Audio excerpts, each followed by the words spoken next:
जय हिंद साथियों, कैसे हो? तो आज एक और नए पेपर की शुरुआत हम लोग कर रहे हैं, जिसमें कक्षा 10 का जो है विज्ञान का पूरा पेपर सॉल्व करने वाले हैं और बेहतरीन तरीके से आप लोग अपना हर एक प्रश्न का आंसर जो है कमेंट बॉक्स में बताते रहेंगे। तो चलिए इस वीडियो को स्टार्ट करते हैं और हर एक विद्यार्थी का आंसर जो है कमेंट बॉक्स में दिखना चाहिए। तो चलिए जो है क्वेश्चन नंबर 1 से स्टार्ट करते हैं और आप लोग हर एक प्रश्न का आंसर जो है कमेंट बॉक्स में बताते रहेंगे। तो सबसे पहले देख लीजिए, यहाँ पर जो है कुछ इंस्ट्रक्शन दिया गया है, यानी कि जो निर्देश दिया गया है उसके बारे में देख लेंगे, जो है समय कितना मिलता है इसके बारे में। तो यहाँ पर अगर आप लोग ध्यानपूर्वक देखेंगे तो इस पेपर में जो है आपको 3 घंटा 15 मिनट का समय मिलेगा, जैसा कि हर एक पेपर में मिलता आ रहा है। बाकी जो आपका जो प्रश्न पत्र होगा 2 खंडों में विभाजित होगा, एक खंड आ होगा और दूसरा खंड बा होगा। आगे हम लोग बात करते हैं तो यहाँ पर आगे देखेंगे तो यहाँ पर क्वेश्चन नंबर सीधे 1 आता है और आप लोग अपना आंसर बताएंगे क्वेश्चन नंबर 1 का जो है सही आंसर क्या होगा। तो क्वेश्चन नंबर 1 जो कह रहा है आपसे, किस लेंस से वस्तु का प्रतिबिंब आभासी सीधा वस्तु से छोटा बनता है? तो कौन सा लेंस होता है पूछा गया आपसे। तो आप लोग बताएंगे अवतल लेंस। कौन सा लेंस? अवतल लेंस होगा, यानी कि आंसर ए हो जाएगा आपका सही आंसर। हर एक विद्यार्थी का आंसर जो है कमेंट बॉक्स में दिखना चाहिए। बाकी देखिए क्वेश्चन नंबर जो है आपके सामने आएगा 2 और बताएंगे क्वेश्चन नंबर 2 का जो है सही आंसर क्या होगा। तो इसमें आपसे कह रहा है, एक गोलीय दर्पण की वक्रता केंद्र तथा ध्रुव के बीच की दूरी जो है 20 सेंटीमीटर है।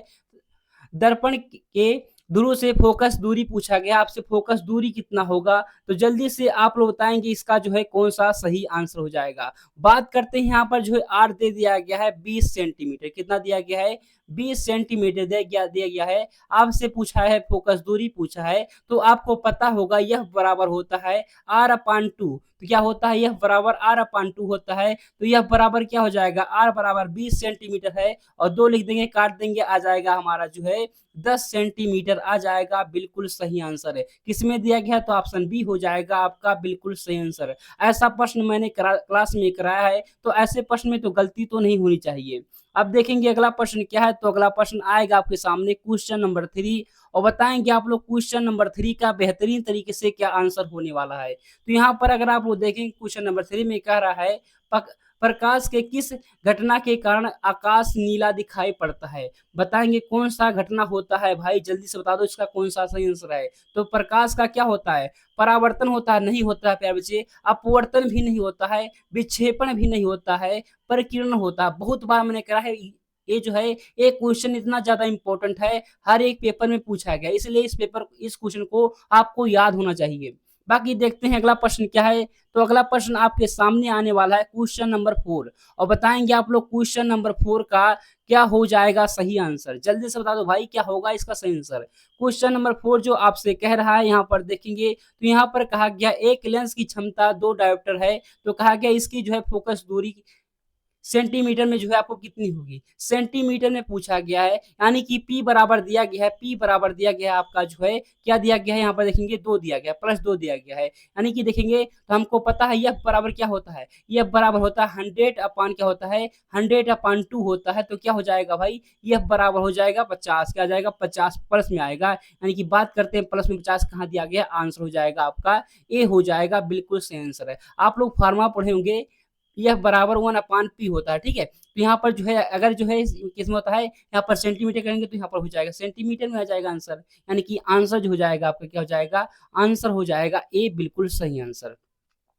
अच्छा आप लोग बता देंगे, यहाँ पर प्लस रहेगा तो क्या रहेगा? प्लस रहेगा तो उत्तल लेंस होगा। क्या होगा? प्लस रहेगा तो उत्तल लेंस होगा। अगर माइनस रहेगा तो क्या होगा? अवतल लेंस होगा। क्या होगा? अवतल लेंस होगा। इसको भी जो है आप लोग को पता होना चाहिए। ठीक है, बाकी अगला प्रश्न देखो, क्वेश्चन नंबर आएगा 5 और बताएंगे आप लोग 5 नंबर प्रश्न का क्या होगा सही आंसर। तो क्वेश्चन नंबर 5 जो आपसे कह रहा है, यहाँ पर फ्यूज तार को निम्नलिखित घरेलू विद्युत वितरण के लिए तार की श्रेणी क्रम में जोड़ा जाता है। किसमें? भूसंपर्क तार से नहीं जी, उदासीन से नहीं जी, जीवित तार। क्या हो जाएगा? जीवित तार हो जाएगा। बिल्कुल सही आंसर है, यानी कि आंसर सी हो जाएगा आपका बिल्कुल सही आंसर है। अब देखो अगला प्रश्न क्या है। तो अगला प्रश्न आपके सामने आने वाला है क्वेश्चन नंबर 6 और बता दो जल्दी से क्वेश्चन नंबर 6 का मेरे वीरो क्या आंसर होगा। तो यहाँ पर दिएगा शक्ति, कार्य तथा समय की मात्रक दिया गया है, x दिया गया है यहाँ पर, x1 x2 x3 से प्रदर्शित किया जाए तो निम्नलिखित में से कौन सा संबंध सही है पूछा गया है। तो यहाँ पर देखिए p बराबर जो दिया गया है आपका x1 दिया गया है, क्या दिया गया x1, और जो है कार्य दिया है, कार्य यानी कि w कर देंगे तो w बराबर दिया गया x2 दिया गया है, और समय दिया गया t बराबर दिया गया है x3 दिया गया है। तो हमको पता है p बराबर क्या होता है, p बराबर होता है w/t, क्या होता है w/t होता है, और w बराबर क्या हो जाएगा, तब w बराबर हो जाएगा, क्या हो जाएगा, पीटी, क्या हो जाएगा, पीटी हो जाएगा। तो यहाँ पर डब्ल्यू बराबर क्या है, डब्ल्यू बराबर जो है माना है x2 हो जाएगा, बराबर पीटी क्या, पी है हमारा x1 है, और जो है क्या है, टी जो है क्या है, टी हमारा जो है हमारा x3 है। यानी कि किसमें लिखा हुआ है x2 बराबर जो है x1 इंटू x3, किसमें लिखा है भाई, जिसमें लिखा होगा वही आपका होगा सही आंसर। तो यहाँ पर देखेंगे आप लोग ऑप्शन बी में लिखा गया है, तो बी हो जाएगा आपका बिल्कुल सही आंसर है। ऐसा प्रश्न भी जो है आप लोग तैयार करके जाएंगे, ठीक है।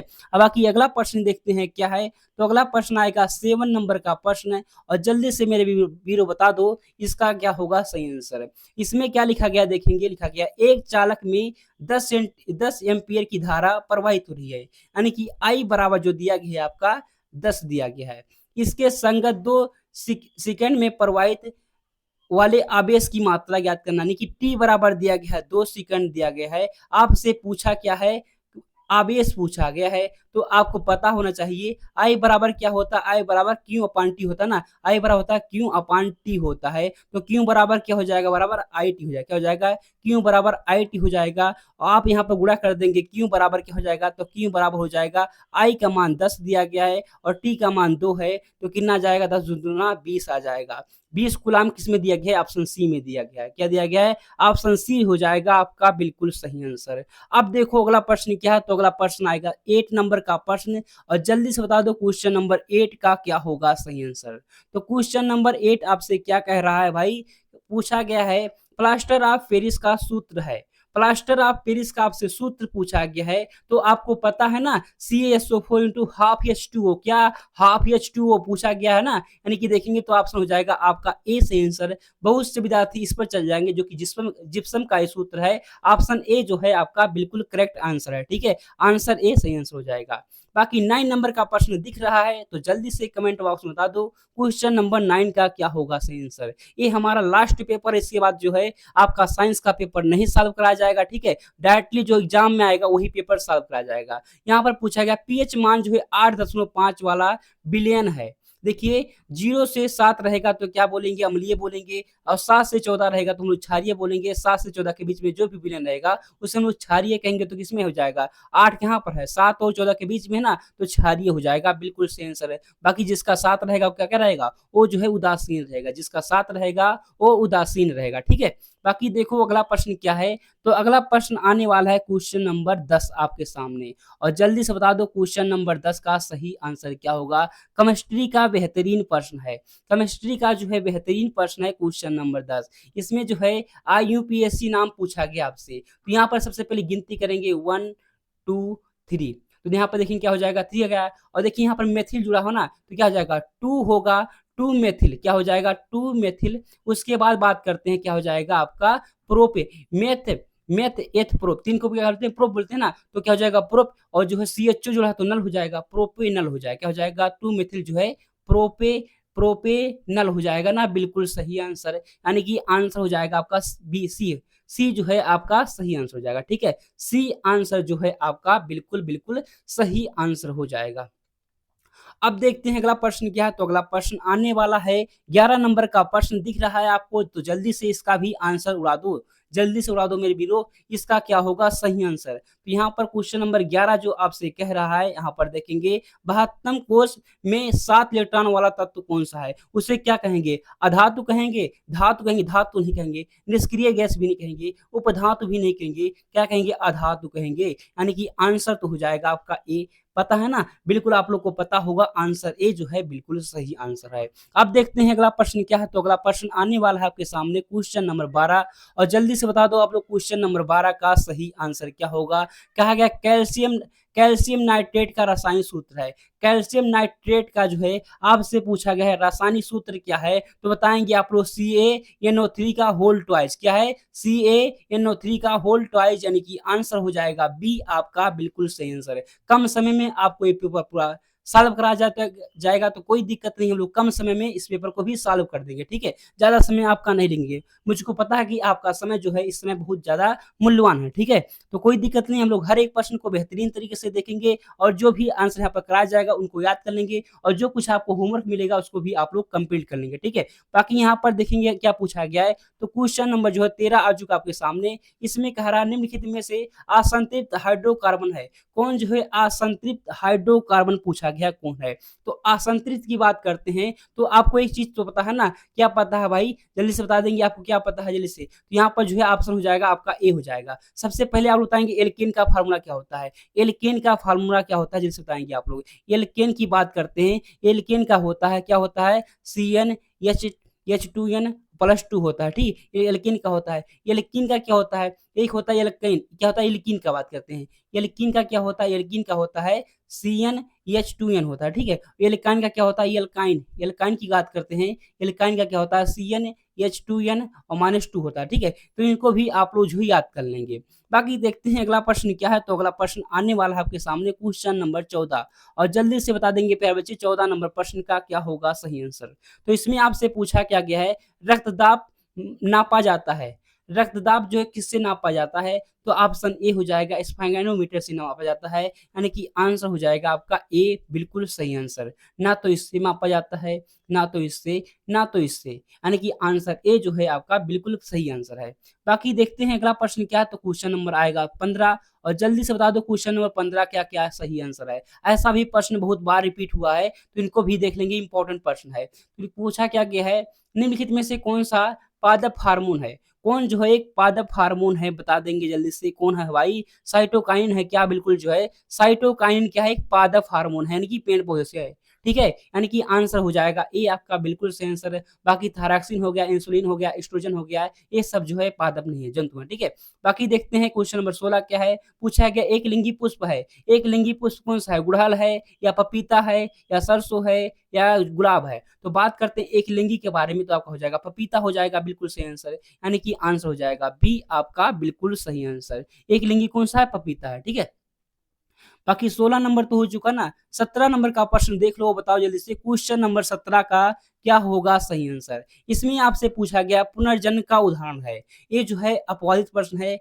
पुनर्जन्म का जो है पूछा गया है उदाहरण कौन सा है? हाइड्रा भी है, अमीबा भी को भी कह सकते हैं, ब्रायोफिलम भी है, और फिलिनिया भी है। ठीक है, ये चारों प्यारे बच्चे बिल्कुल सही है। इसमें जो है आपका यहाँ पर जो है क्वेश्चन रॉन्ग होता दिख रहा है। ठीक है, यानी कि अधिकतर जाएंगे तो यहाँ पर जो हम लोग ऑप्शन डी के साथ जा सकते हैं, लेकिन यहाँ पर जो है आंसर सभी बिल्कुल सही दिया गया है। ठीक है, बाकी देखो हमारा 18 नंबर का प्रश्न आएगा।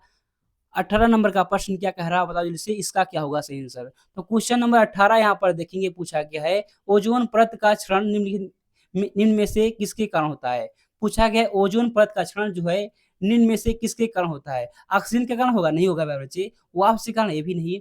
Sulphur dioxide? ये भी नहीं। क्लोरोफ्लोरोकार्बन यानी कि CFC हो जाएगा बिल्कुल सही आंसर। क्लोरोफ्लोरोकार्बन हो जाएगा आपका बिल्कुल सही आंसर, यानी कि बात करेंगे तो यहाँ पर जो आंसर हो जाएगा, आंसर आपका हो जाएगा क्या? डी बिल्कुल सही आंसर। अब देखते हैं अगला प्रश्न क्या है। तो अगला प्रश्न आएगा क्वेश्चन नंबर 19, और 19 का भी जल्दी से आप लोग आंसर बता देंगे। क्वेश्चन नंबर 19 का क्या होगा सही आंसर। प्राकृतिक परतंत्र है कौन? जो है प्राकृतिक परतंत्र है। गमला है क्या? नहीं है भाई। जल जीवशाला है भी नहीं है। खेत भी नहीं है। वन हो जाएगा बिल्कुल सही आंसर। बिल्कुल इजी प्रश्न पूछा गया, तो आप उड़ा देंगे ना? उड़ा देंगे बिल्कुल। बाकी देखो 20 नंबर का प्रश्न पूछा गया है आहार श्रृंखला में उत्पादक होते हैं।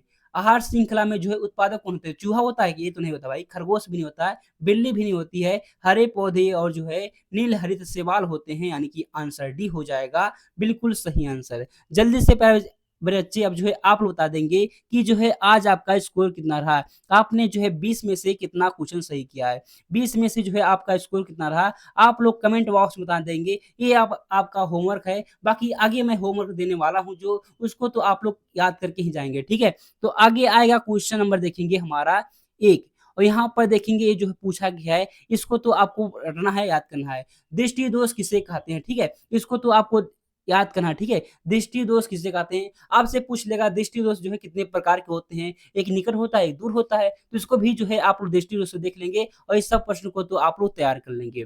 बाकी देखो अगला प्रश्न आएगा क्वेश्चन नंबर जो है यहाँ पर देखिए 2 और 2 में जो है देखिए क्वेश्चन पूछा गया है, तो ऐसे क्वेश्चन को तो आप लोग तैयार करके आ जाएँगे, ठीक है? सापेक्ष वाला जो होता है ना, पूछ लेगा जो है पानी के सापेक्ष काँच की अपर्तनांक कितना है? अब पूछ लेगा वायु के सापेक्ष जो है जल का अपर्तनांक कितना है? ऐसे प्रश्न पूछे जाते हैं, तो ऐसे प्रश्न को तो आप लोग तैयार करके जाएँगे, ठीक है?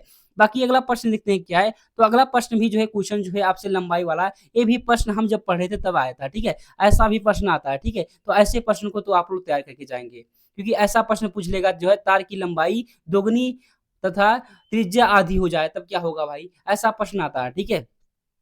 बाकी देखो अगला प्रश्न क्या है, क्वेश्चन नंबर 4 है। क्वेश्चन नंबर 4 अगर आप लोग देखेंगे यहाँ पर, क्वेश्चन नंबर 4 में क्या कह रहा है, निम्नलिखित नियमों का उल्लेख निम्नांकित चित्र की सहायता से कीजिए। निम्नलिखित की सहायता से भौतिक रासायनिक दिशा ज्ञात कीजिए। यानी कि जो है यहाँ पर आपको जो है फ्लेमिंग के बाएँ हाथ का नियम क्या है, दाएँ हाथ का नियम क्या है, दाएँ हाथ के अंगूठे का नियम क्या है, ऐसे प्रश्न आते हैं, ठीक है? तो ऐसे प्रश्न को भी आप लोग तैयार करके जाएँगे। यहाँ पर देख लीजिए, मान लीजिए आपको ये नहीं आता तो अथवा दिया गया है, अथवा मतलब होता है चाहे इसको करिए दोनों को, चाहे आप एक करिए, दोनों में से आपको मिलेगा 6 नंबर, ठीक है?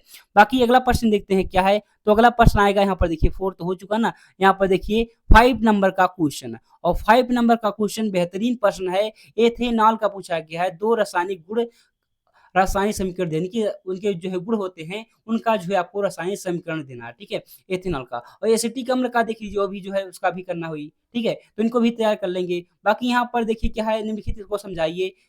द्विअवघटन क्रिया क्या होती है, उदासीनीकरण क्रिया क्या होती है? ये दोनों क्रिया तो बिल्कुल ईज़ी है, तो आप लोग देख सकते हैं, कर लेंगे ना, कोई दिक्कत नहीं है। ऐसे प्रश्न को तो आप लोग तैयार कर लेंगे। ये एचडब्ल्यू यही है, यही आपको करना है, ठीक है? बाकी 7 नंबर का प्रश्न देखेंगे, यही प्रश्न आपके भी पेपर में आने की संभावना होती है, क्योंकि जो है 80% चांस होता है प्यारे बच्चे जो है रिपीट होता है प्रश्न, ठीक है? 80% चांस होता है कि हर एक प्रश्न जो है आपके पेपर में किसी न किसी सेट में जो है रिपीट होता है, ठीक है? तो आपकी बार भी चांस वही होता है, ठीक है? पीएच मान क्या है इसके बारे में बताना आपको। ऑक्सीकरण अभिक्रिया किसे कहते हैं? बिल्कुल जी है। दहन अभिक्रिया किसे कहते हैं? बिल्कुल जी है। अथवा मान लीजिए ये तीनों आपको नहीं आता है, तो इनमें से तीनों आप लोग कर दीजिए, ठीक है? तो आपको अच्छा नंबर मिल जाएगा, ठीक है? बाकी अगला प्रश्न देखते हैं क्या है, तो अगला प्रश्न आएगा 8 नंबर का प्रश्न पूछा गया है, ओज़ोन क्या है? क्या है? ओज़ोन क्या है तथा किस परतंत्र को किस प्रकार की प्रभावित करता है, इसको भी आपको बताना है, जो कि 4 नंबर का प्रश्न होता है। बाकी 9 नंबर का प्रश्न देखते हैं, कहा गया खाद्य श्रृंखला को खाद्य जाल की उदाहरण सहित आपको समझाना है, ठीक है? इसको भी आप लोग बता सकते हैं, कोई दिक्कत नहीं है।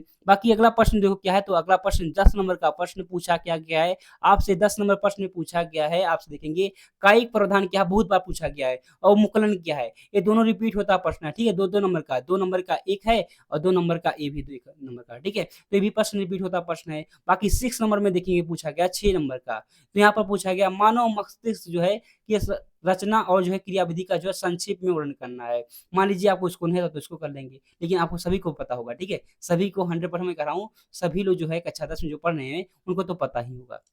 बाकी देखते हैं आगे देखेंगे क्या है, तो आगे जो है यहाँ पर आपका पूरा पेपर सॉल्व खत्म होता है। पूरा पेपर मैंने सॉल्व करा दिया। आप लोग हर एक प्रश्न को जो मैंने दीर्घ उत्तरीय दिखाया, लघु उत्तरीय दिखाया है, इन सब प्रश्नों को तो आपको याद करके जाना है। अभी भी टाइम है, आप लोग इसको रिवीजन कर लेंगे, जिससे आपको कोई दिक्कत ना हो, आप लोग पेपर को आसानी से लिख आएँगे। बाकी मिलते हैं अगले वीडियो में, तब तक के लिए जय हिंद, जय भारत।